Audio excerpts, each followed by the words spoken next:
Hi guys, welcome to another episode of Rachel Interrupted, where we have no idea what's going on. I don't even know what this podcast is about. I'm trying my best. Do you know what this podcast is about? Whoa, you're the captain. That's like telling like the stewardess that if she knows how to fly the plane. Yeah.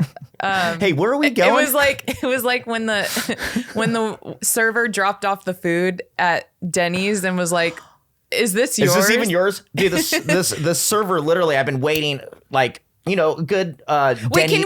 can we okay, first off, the other night we have two friends, Dean and Tori, and they wanted to go to, Dean wanted to go to Waffle House deep down, but he settled for Denny's, and I was excited because I haven't been to Denny's since I was a kid. And so we get there and immediately Dean is skeptical and he doesn't want to say why. And I'm thinking the worst. I'm thinking cockroaches, rats, I don't throw up in somewhere. And so we all sit down at a table and Dean makes a comment about how he notices something but doesn't want to say what that is because it might ruin the experience. Right. And all you're really doing is like making it worse because that just leaves my entire imagination open. So whatever gross thing he thought, that I could zero in on that, and that's the extent of it. But in my mind, I'm going, somebody died here in this booth. Like, what does he know that I don't? Right. But anyways, this was probably the worst service I ever had. To be fair, it's like 2 a.m. And on a scale of Denny's to literally whatever, this was a Denny's. This was we got the full Denny's experience. Yeah, that means everybody got their food but me. And then when this girl finally brings the pancakes, literally brings my pancakes to the table, and she was like, trying to figure out who does she drop them off to? And I was like, right here. And she looks at me and she goes, "Is this even yours?" Wow. Like, you brought it to me. Like, now you're questioning. Like, dude, that was their A squad working. I mean, there was one point where when they put all the stuff on the table at first, like the first time she brought the order of everything out. And I think somebody asked like, "Oh wait, which one is this? Like, which omelet or something like that? Which is this?" And she was like, "Nah, I don't know." Like, that was in the beginning. Like, she gave like, "Nah, I don't know." No. What we asked was, start eating it. What we asked was, "Is this whose meal is this?" And she's like, "I don't know. I just work here." I don't know. I just work at Denny's. Yeah, Matt was getting so mad. You could tell he wanted to. He had the energy of wanting to speak to the manager of Denny's at 2 a.m. You know what? I actually thought I was really zen about it. Like, no, you were fine. My attitude was more like, it's gonna come, and this is kind of ridiculous. Also, my fault for coming to Denny's at 2. Yeah, past that. Yeah, well, we got what we asked for. Oh my God. Honestly, okay, so I ordered the American Slam or whatever. It was eggs, bacon, sausage, hash browns, and it came with a stack of pancakes, right? Yeah. Right. Yeah. And what did you have? Well, I got nothing. But I think I ordered the original Slam. And I gotta say, those are some of the best pancakes I've ever had, or I was just stoned at 2 a.m. I can't tell. By the way, there was barely anybody else in this Denny's. No, there was like a group of young kids, and I was like, well, if it's good enough for them, it's good enough for me, Yeah. It was really, I had a pleasant experience. But then the next day or yesterday, we saw Dean and we're like, "Dean, what was it that you couldn't tell us?" And he said that it smelled like cockroaches, which I didn't know was a scent. I mean, imagine what he's experienced to know what that smells like. I don't know if it's good or bad that I don't know what the smell of cockroaches is, because my radar is completely off and I could be eating at roach smelling restaurants and I would never know. And it was like one of those things too, where we totally didn't need to go to Denny's. Like, we were good. I mean, actually, we were literally when we decided to get in the car and go, we were right next to our apartment. This is right after I got done telling Matt that no more eating late, no more eating after we get off at 10 p.m. She does this. And so, but Okay, so full disclosure, ever since moving to Texas, I've definitely gained 15 pounds. Like there's the freshman 15 and then there's the moving Texas to Texas 20. the Texas 20. And so I definitely have gained weight. All of you haters calling me fat, it's You're true. right. I have gained weight. And I'm here to own it. And but Matt loves it. I think it was his plan all along. Oh, I just like more jiggly as I get older. That's not for me. So I've really been trying to hone it in, reel it in. I've been working out again with a trainer. But still the late night eating is what it just, it's my kryptonite. Is that the right term? Not my kryptonite. No, yeah, it's my weakness. It's your weakness. It's my weakness. Yeah. Like, because after I get off stage, I just want I want a hug in the form Right. of a taco or a And it's funny burger. because like usually when she makes like a hyperbolic statement, like we're never going to eat late again ever. It usually that holds up for a few days. This was like later that Hours. night. was We're at hours Denny's later. at 2 a.m. Everyone's eating but me. Yeah. So anyways, it was still fun. It was still So then we decided the next night to treat ourselves to a nice fancy dinner that at a restaurant that we love, which I'm not going to mention because I'm about to talk No, shit. that's not what happened. I'll tell you what happened. At full disclosure, we were in the green room at Sunset, and our friends David Santafonte and his girlfriend Nicole turned to us and were like, "Are you hungry? Would you like to get a meal with us?" And I thought that was so sweet, and I want to hang out with them. So I was like, "I'm not hungry, but I'll go have a drink with you guys." And I was like, "It's 9 p.m. The only place that I know that's still open that I would like be okay with eating their food at this point is." Oh, we can't say. I won't. It's a hotel nearby that we really love eating there, And I still love. I still and love. we still love it. And This we'll isn't still- even a thing like I'm going to give it. the night I got food poisoning or really sick was my last meal at this place, and I still would go back Yeah. and eat there. And so we go and it's packed. It's packed, and we're like a party of, I don't know, 6 people or there's a group of us, and we go and we approach this table where we can tell that the people are about to get up, and I send Santafonte over to the woman, and she was really cool. She's like, "Why don't you guys sit while I wait for my husband, and you guys can take over this table? But just so you know, the waitress is on another level. Like we waited a long time. We went and ordered drinks at the bar, and she came back and went off on us. And I love a waitress that like feels comfortable enough to go off on people and still not give a fuck. Like she truly has zero fucks to give. And I could tell why she was irritated, because if they order from the bar, then that takes away from her service. So yeah, this woman and her husband, they've been married 10 years. They travel in an RV together. Like, they All don't around have the any one country. residence. They just are always beep bopping around. Anyway, she's telling me this, and I'm thinking, you know what? I bet her threshold for bad service. It can't be worse than Denny's. Right. Like, you have no idea. This, like, maybe, and I'm just kind of getting the vibe that it could be her and not the actual waitress. But when the waitress finally does come over, immediately I was like, oh my God, she was right.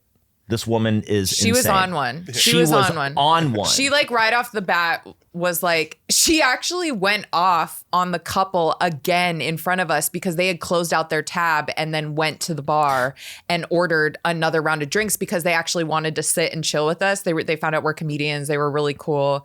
And they were, yeah. So they went and grabbed drinks at the bar. And when the server came over, she was like, "You're supposed to order from me," and like started going off on them. And I was just like eating my popcorn, like, I can't believe they're taking it. And also she's just like going off again. And we were trying to calm her down because we were like, 6 of us just ordered from you. These people who are about to leave went to the bar. It's really like, yeah, we're not part of these guys. Are you really butthurt on like a $5 tip right now? Like that's all it would have been.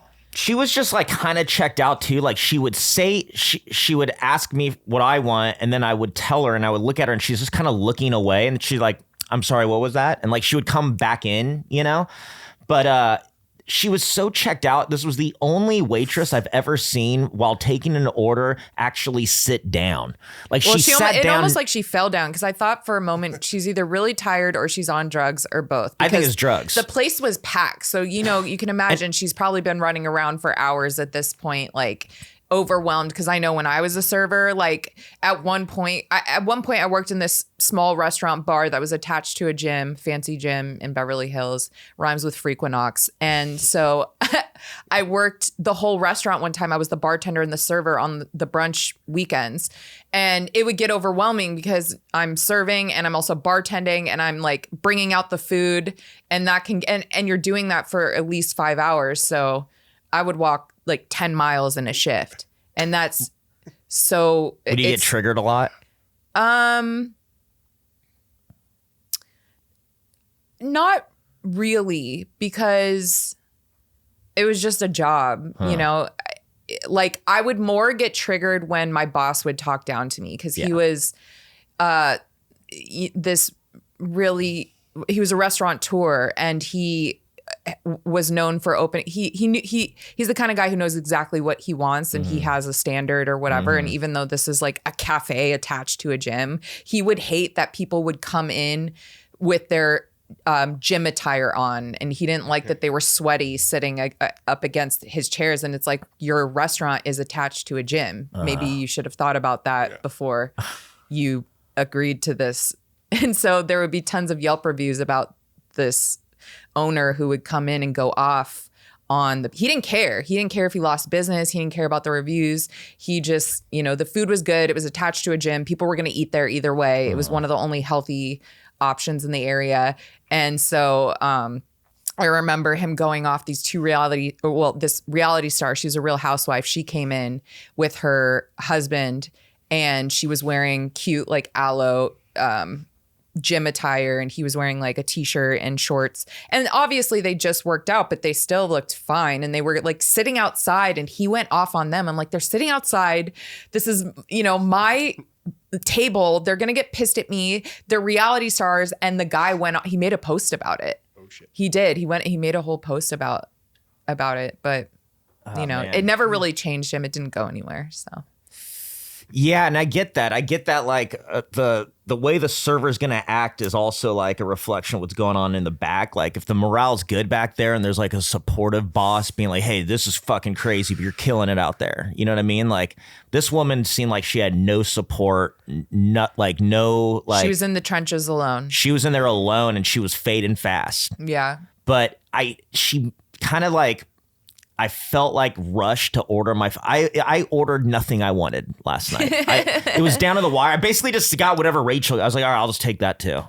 Like this girl was so short with me. Well, the best part is not only did the couple before us have a problem with the server, the couple before them warned them about her. Yeah, and then we had friends like all the way down. Wait, no, and then we had friends meet us, and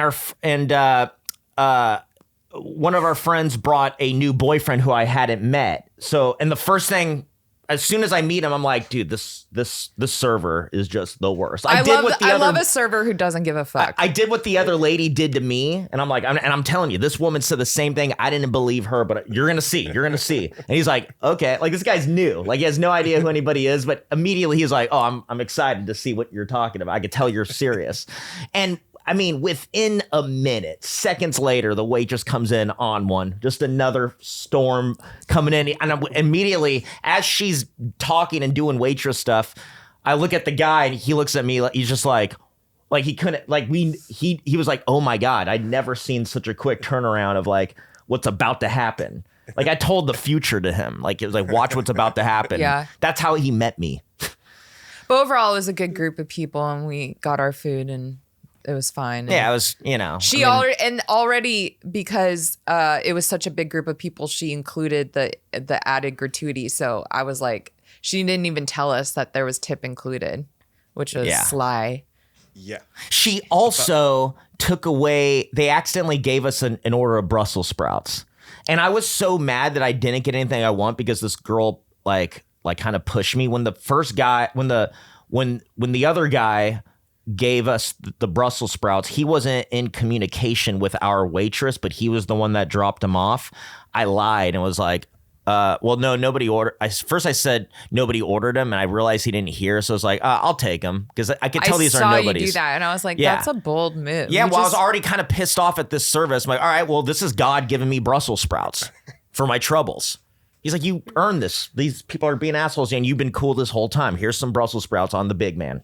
And so I'm about to dig in, but then my conscience kicked in. Yeah. And I was like, I can't. That's stealing. Like, I'm just going to tell her. And you know what? Maybe she'll be cool and be like, all right, well, just I guess keep they're, them. yeah, Yeah, this they've is a already been breathed super upon. expensive. They make a ton of money at this place. They're doing fine. They're not struggling. And so the waitress comes and I'm like, oh, by the way, nobody ordered these Brussels sprouts. And she goes, he did. And with such a cocky arrogance, like, well, no, he did. And then my buddy David was like, oh, no, I ordered this. And she's like, okay. And she just grabbed him and took them. And it's like, what are you doing with those Brussels sprouts? Like, these were at our table for like 5 minutes. And Yeah. then you're just We to all, throw like- them away? We all like, yeah. See, I hope she had a good There was that. And also, can we move into the triggered this week, or are we going to save that? Because this is what kind of triggered me this week. Well, okay. Want to go there? Sure. And we'll just like take an alternative route. Okay. Do this? All right.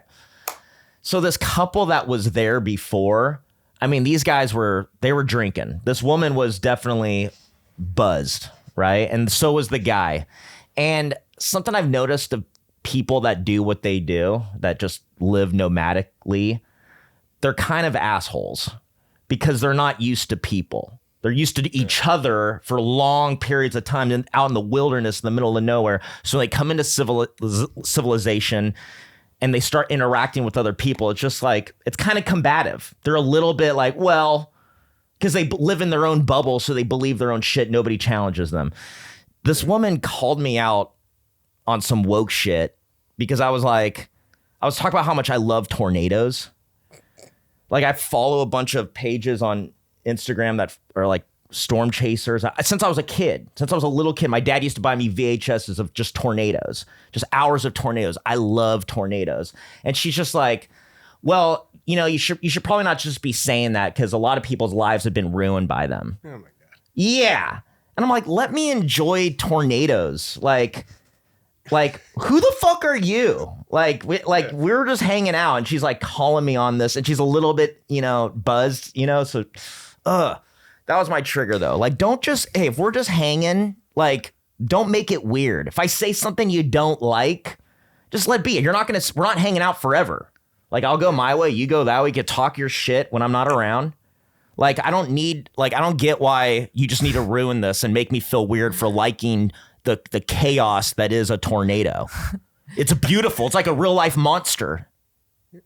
Mother Nature. Mother Nature. It's and she said, well, people lose their houses, and it's like, I'm not in it like, yeah, like I don't want rooting for the tornado. I'm not rooting for the tornado. I'm just like in awe. Yeah. Like He's spinning. I was spiraling.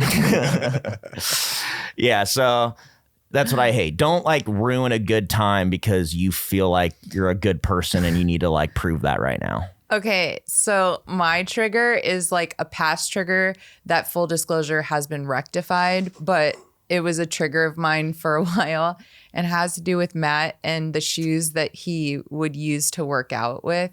Like, he's, if you notice, wearing his Adidas. What are those called? These are the superstars. Superstars. These are the Yeah, superstars. they too. yeah, he also for a while would use those to work out in, and it would drive me insane. One, there's no ankle support. Two, those are his like civilian daytime shoes. Like, you shouldn't be, You would have hate to see me camping in them. Oh my, what? No, you need shoes. These go for, with like, me everywhere. I could walk need- the fucking Mount You Everest. need in these. shoes with purpose. You need your like shoes that you can just wear out, and then you have your workout shoes, then you have shoes for camping, and then you have shoes for different These are all activities. terrain. No. It's like this is like a Ford. They're built. First Ford off, tough. if you're going out in the wilderness, you're going to want something that covers your ankles, at least. Well, then maybe I just won't go out there. Anyways, my mom. What's in the my wilderness? mom- Just a couple assholes. I expressed this grievance to my mom, and she went to the outlets and bought Matt some workout shoes because I just couldn't. I couldn't do it. I could not step foot in a gym no more. Her mom has Until- done that so many times when it's like something that like she thinks I don't have, she'll just get it. Like, or I don't have enough Matt of. hates shopping. I hate it. He Hate it. literally he has not changed his wardrobe since we've dated in 5 years. Not that I want you to change your wardrobe. I just thought maybe you'd add a new shirt here or there, perhaps I a get new different- shit. of different flannel. No, it's only when my mom goes out and is like, Matt needs more flannels. Like she sees you in one shirt for years. A man of minimal needs. He's Yeah, like man. a cartoon character. Yeah, dude. I mean, what more do you need? He's like Bart one of Simpson. two. Yeah. yeah. I'm like Bart. I'm like every cart. I'm like Doug. Yeah. My closet just is this outfit just hanging all the way down the row.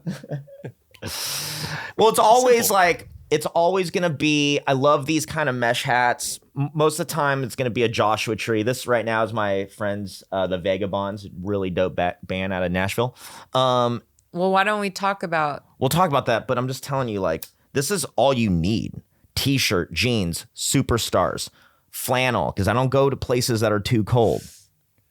So I just need a flannel. Yeah, you do. This is like made for Not anything. only does he go to places too cold, he only dresses for like whatever his mental state. And mentally, he's in California all the time. I guess that's right. So when it became 20 degrees here, I warned him, you're going to need a jacket, a real jacket, not just a flannel. So I went out and I got him a flannel, but it's a flannel jacket and it still wasn't warm enough.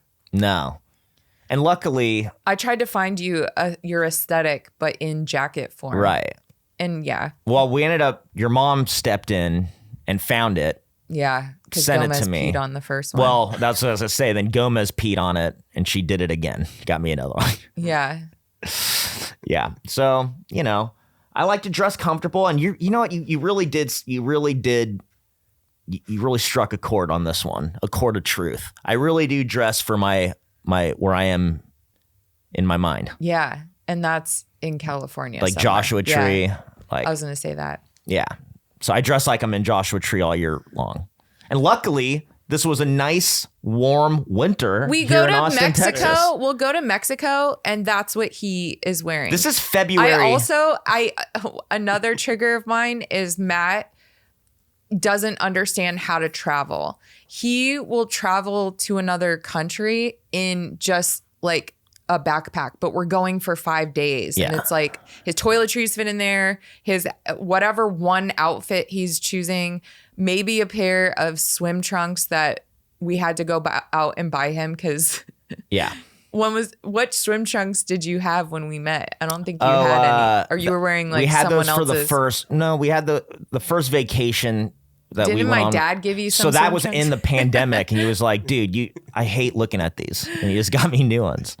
Hey, can I just say, nothing bad ever happens to me. One time he left his backpack in the airport and it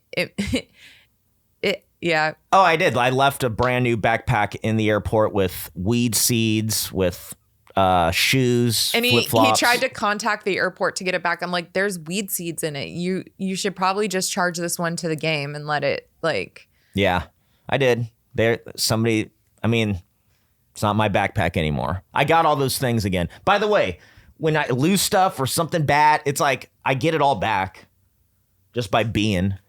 You're hating. Now say nice things about Matt. What's something you like that Matt does on vacation?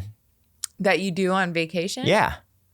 You're just an overall good time. You eat all the food my dad doesn't. You're very participatory, and yeah, you're good. You keep up, and yeah, you're a good You're a good vibe on vacation. Matt vacations well. That's why he keeps getting invited back. Mm-hmm. That's right. That's right. Yeah. I'm out there. I'm part of the wolf pack. I'm like the, well, you wouldn't get this reference, but I was. Is it a wrestling reference? Yes. I was gonna say I'm like 6. Somebody's gonna get it. Okay. Anyways, If this was the wolf pack, her family's the wolf pack. I'm like Sean Waltman. All right. What I said is I know completely that'll true. mean something All to right. someone Yeah, somewhere. that's what I'm saying. Anyways, So this week, Matt had some friends in town, the Vagabonds. They're a band from Nashville. Yeah. Really And dope guys. They're great guys. I love everybody in that band. They've all mastered their own instrument, and together they're super tight and super great. They're like if Hanson grew up. They're like Southern rock Hanson. Yeah.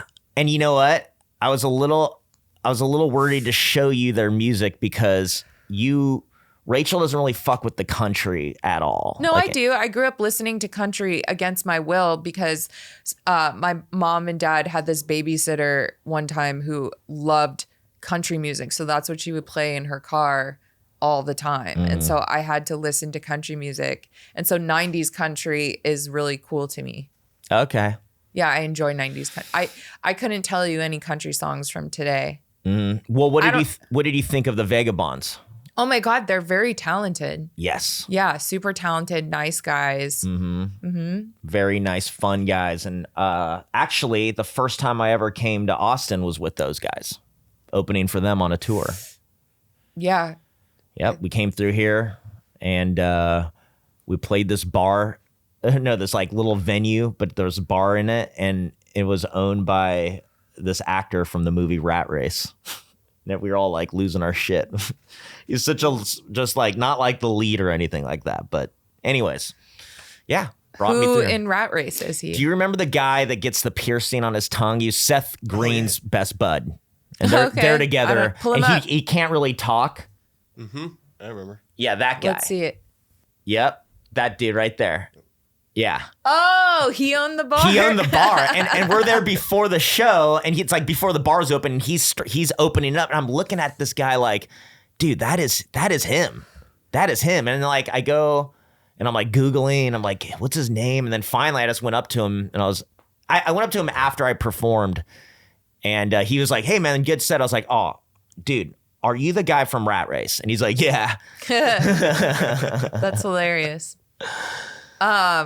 So we they came into town and we went to Terry Black's, which was amazing. We took them there. Yeah, such a great place. Met up with Jason Wade, who's Jason Wade. a smoker. He's the smoke lead master. Smoke master. And he just shows us a good time. Jedi. He shows us the smokers, like the actual, like there's like we go on his little tour. I go like every time. Like I've seen it before. I think anyone could get a tour there of the smoker. Yeah, I think there's also other people back there, but it's fun to see, and it's such a good place. And I was showing my buddies, I was showing the Vagabonds. I had to show them something sweet. I had to show them something dope. They're coming. Yeah, they to wanted they wanted Texas barbecue, and we love Terry Black's. And we don't left care talking- how touristy it is. We No. love it. It's so good. And it's only touristy because it's great. It's like Yeah. the best barbecue good. that there is. The brisket is amazing. That's what I get. And the sausage, the jalapeno cheddar sausage. Oh yeah, It's so good. And then the beef rib was life-changing. yeah. I ate it. Okay, so we went to Terry Black's, stuffed our face, and then we had leftovers. And the next day, I went to the pool, and Amy Shanker came over, and I was like really stoned, and I looked in the fridge, and there was the leftovers, and I was like, "Oh, Matt will understand." And so I ate the leftovers, and there was one giant beef rib that like took up the whole leftovers box, and I picked it up like I was a king in like the whatever kings, Yeah, like I don't know what era of time. well, like medieval times. Medieval times, and I started eating it. And it was so good. And I ate the whole thing cold because I'm a savage. Like Yeah. I ate the brisket cold, the green beans, which you don't like.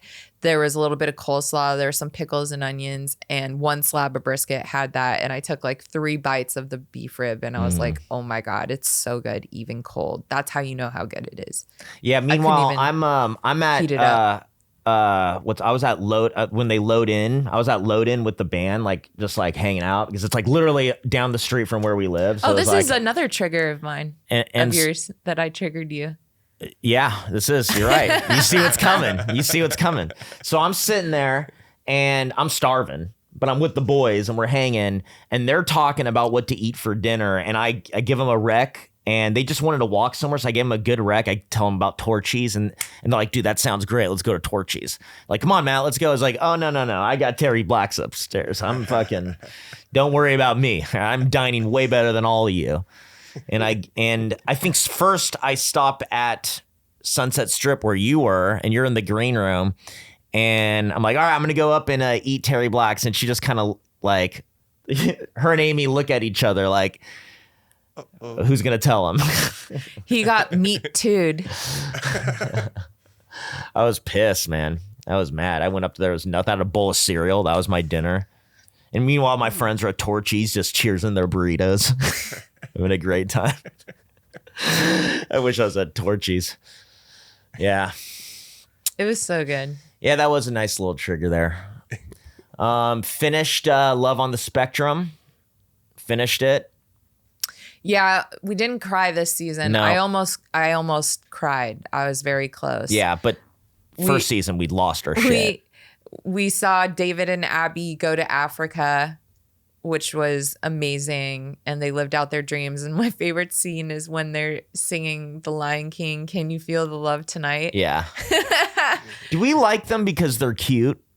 Right? We love them. We love them. They're so cute. But is that why? Like, I'm like, why do I love them so much? Because their love for each other and their just overall demeanor and autisticness and how they're authentically who they are. And it was love at first sight. And he just like loves Abby so much. And she's just like, loves him too. And they love each other, and their parents are supportive, and their sisters were on the trip, and the mom, Abby's mom.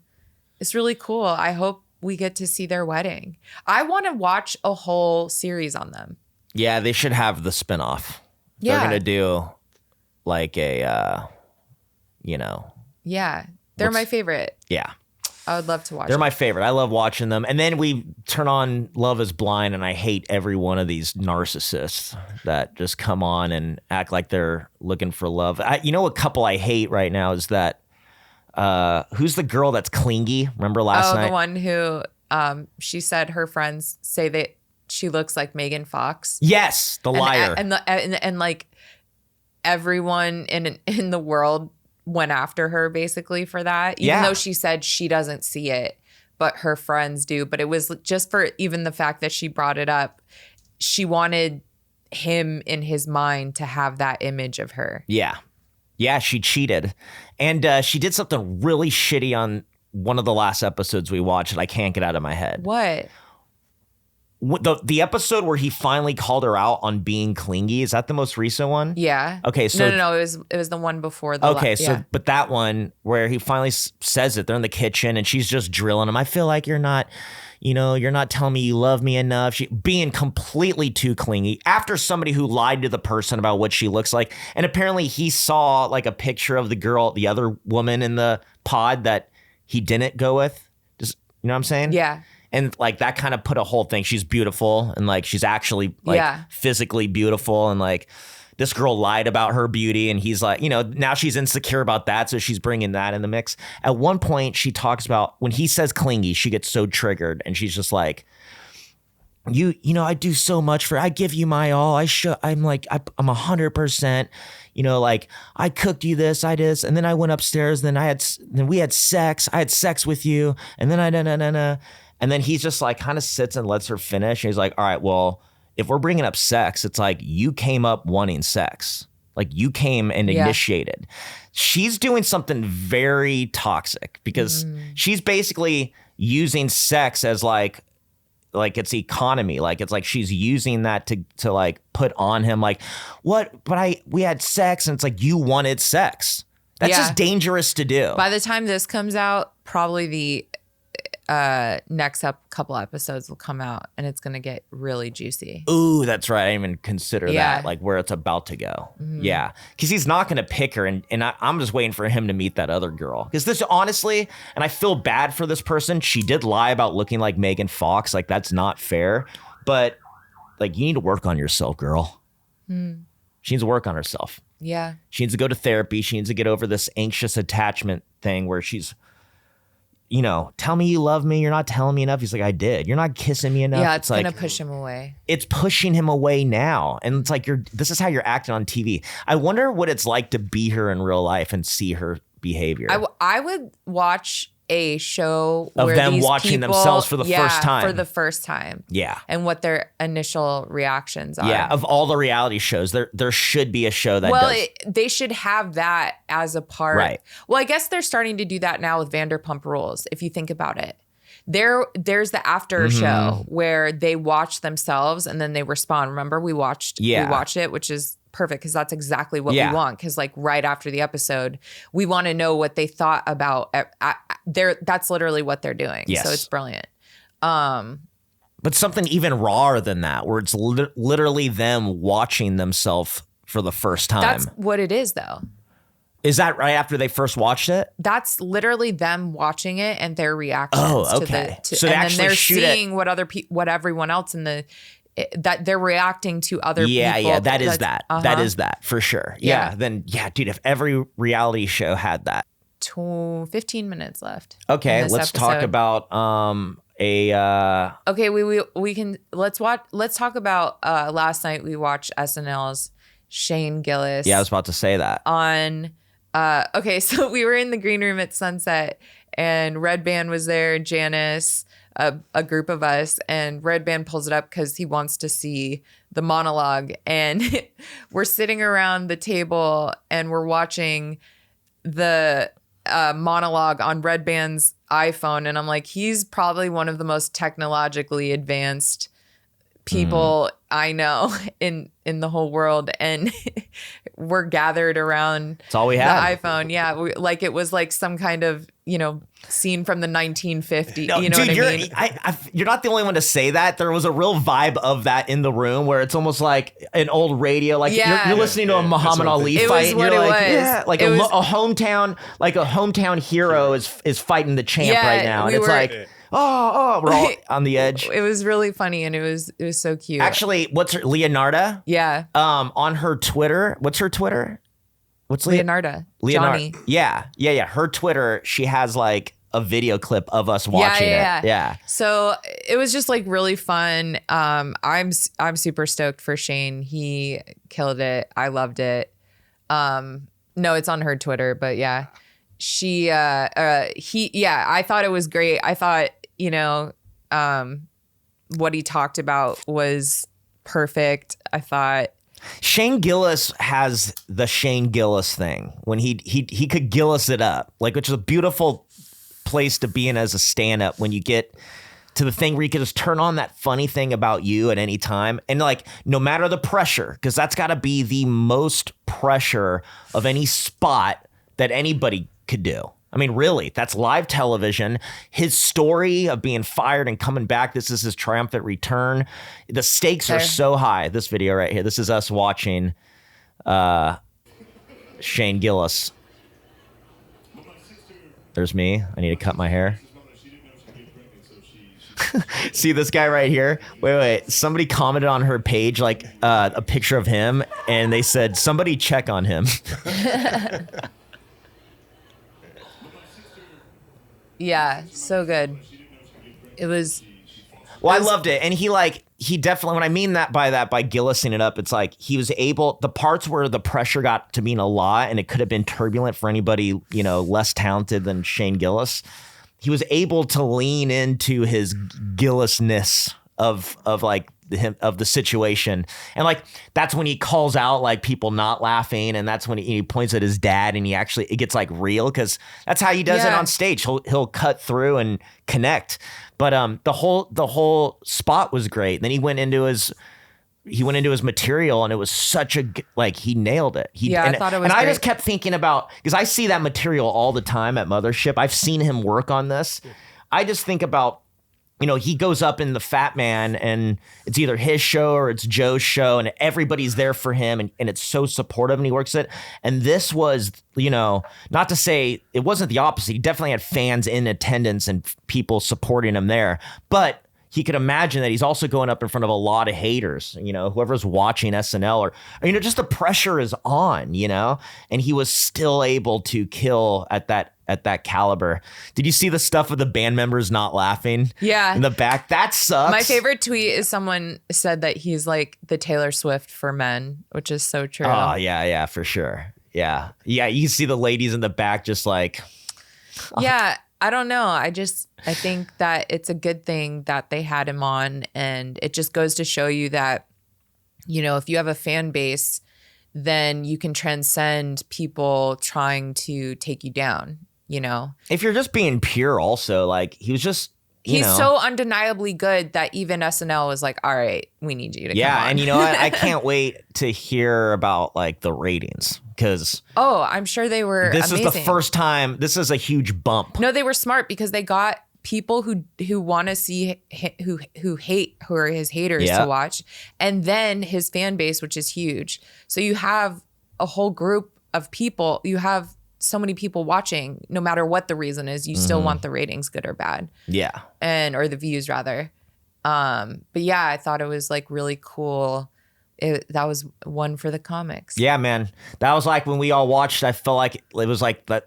It had that hometown feeling of watching like this one's for us. This is for the people that believe in funny, like that was like, I was proud. I don't really know the guy that well, but I was proud of him. Yeah. Like, it was like you said, it was a win for comedy. So we should talk about, in closing here, we should talk about your spot here this week because you performed in this building. Last night. It was last night. Yeah. That was fucking great. Rachel had a good set where literally every joke landed. You were second up. The guy went up first, like cold, and then brought you up. Every joke landed, but at the end, you started asking them, you asked the audience, or like a few people, like, have you DM'd anyone? Yeah, because I'm trying to work on crowd work and get more comfortable and like use the time to work on that muscle. And I'm trying to stay away from like sexual topics. I'm trying to stay away from the typical, what do you do? Are you in a relationship? Like all those typical questions. And I want to ask questions pertaining to my material so that I can dip back into jokes. Yeah. And so I was trying to ask these group of guys, like, have they ever sent a DM before? And one guy was like, nope, never. And I was like, how? And he's like, because I've been married for 11 years. And I was like, good answer, but you're lying. Also, what do they do? Like, what was their job? Well, yeah, they worked in software. Yeah, right. And so I said they're being Microsoft and like, and this if you DM. No, I said you will if you want to turn that software into hardware. Yeah, because you're being Microsoft right now, and they just it was a good moment. It got an applause break, and it was that time. It was like when it was before her time was up, which is like there's a weird situation every now and then when you kill so hard and you got like a weird awkward amount of time left, and it's like, fuck, do I get off now? Early. I got off a few minutes early because I just didn't know where to go from there. And I've done that a couple times before, and I've heard that that's okay. Like if that's okay to do as long as the next person is ready, like it's okay. I think like live comedy like that is really just a situation of nearly maybe infinite choices, but there's a lot of choices, and maybe sometimes there's actually less choices. But when you got less than a second to make that choice, you really just got to go off your gut. What I should have done is put the crowd work in the middle, which I'm trying to do now. But I'm just like, I sometimes get discouraged to take that leap because I'm afraid of like how I don't know how to get into it, and I don't know. Well, I guess now I it's more like I don't know how to get out of it sometimes. Well, you could like nonchalantly ask a question to somebody that feels right in the audience that they seemingly will give you stuff like they want to be talked to. I know. And then also I don't want to do one of those things where if it's not my show, I don't want to open up I don't want to open up the audience to thinking like that's okay for every comic to start interacting. I don't want to enable that per se. Right. Well, that's why it's like about picking the right person and also picking the right time to even jump into the audience. But I think what you're trying to do is get into different angles for your material. Yeah. Right? That's a good workout. You could do it that way. You could do it the way where you kind of crowd work them in it. Dice would do that. There's a few guys that are good at, I call it nudging. It's like you're nudging them into the corner and then you're just going to start unloading on your jokes. But you could also just kind of like say it differently. Yeah. You know? Well, yeah, I'm just, that's something I'm trying to work on now. Angles. But it was like literally all material. So Yeah. I pretty much other than the end. Did you have a good spot this week that stood out?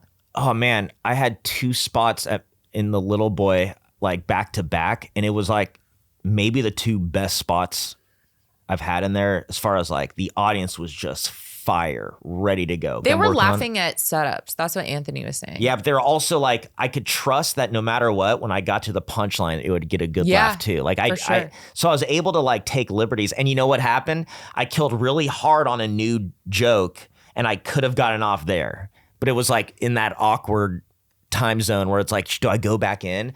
And I went back in. And at first when I started setting something else up, I was like, ooh, I should have gotten off there. Like it felt like, I don't know if I could hit as hard, but it was such a good crowd that like even that one, it was like I was able to plug back into the matrix and end on another good spot or another good like, laugh. But I think what makes it significant was that it was just this small, like little intimate crowd in a room that's like not always so intimate. It was just like a nice intimacy, especially for that room.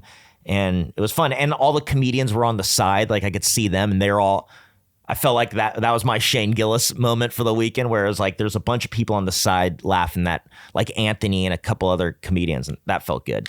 Looking at the bartender comedians laughing, like it was just overall like I know this isn't as interesting to talk about as like a bad set would be, but that was like a fun, I mean, if you want, I could tell you about bad shit too.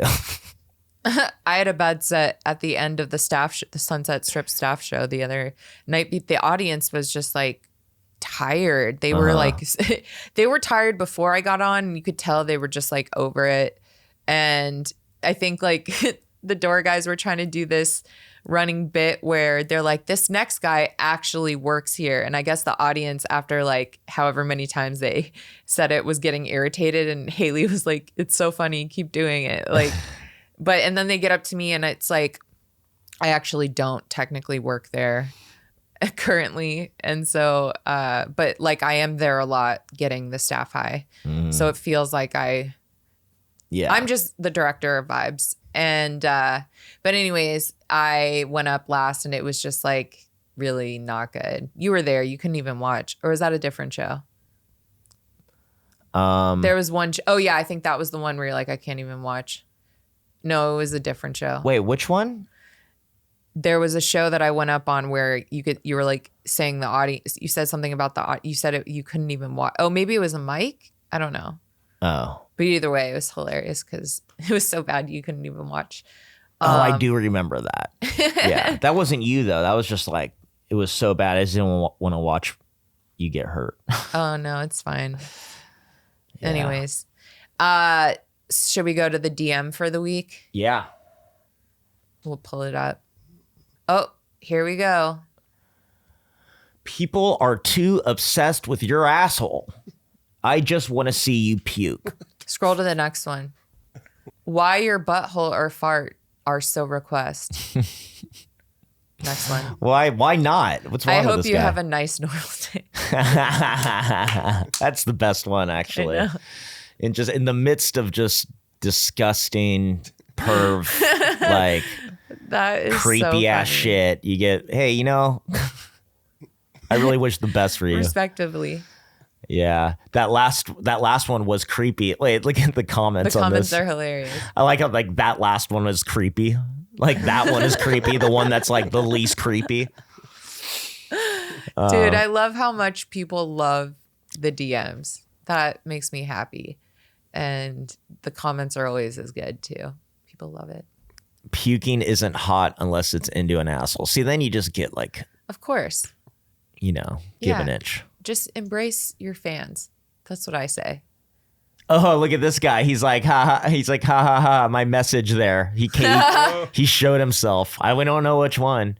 What's that emoji? Think fire. No. Hands up, fire. He made it. W. Nice. That's a Look at W. liked by Matt Edgar. I know good art when I see it. That was a good one. Well, what do you guys think? I think, That was a good second episode? yeah. Okay. Got into some real serious shit. We made it. I almost bailed. No, I'm just kidding. I'm not going to bail yet. I wouldn't let her. Yeah, so this has been another episode of Rachel Interrupted. And Matt, tell people where they can find you. I'm Matt Edgar. Matt has one T in it, EDGAR, on all things, including Rachel. Oh my God.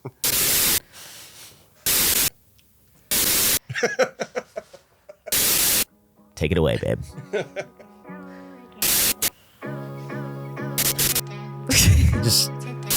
Thanks, guys.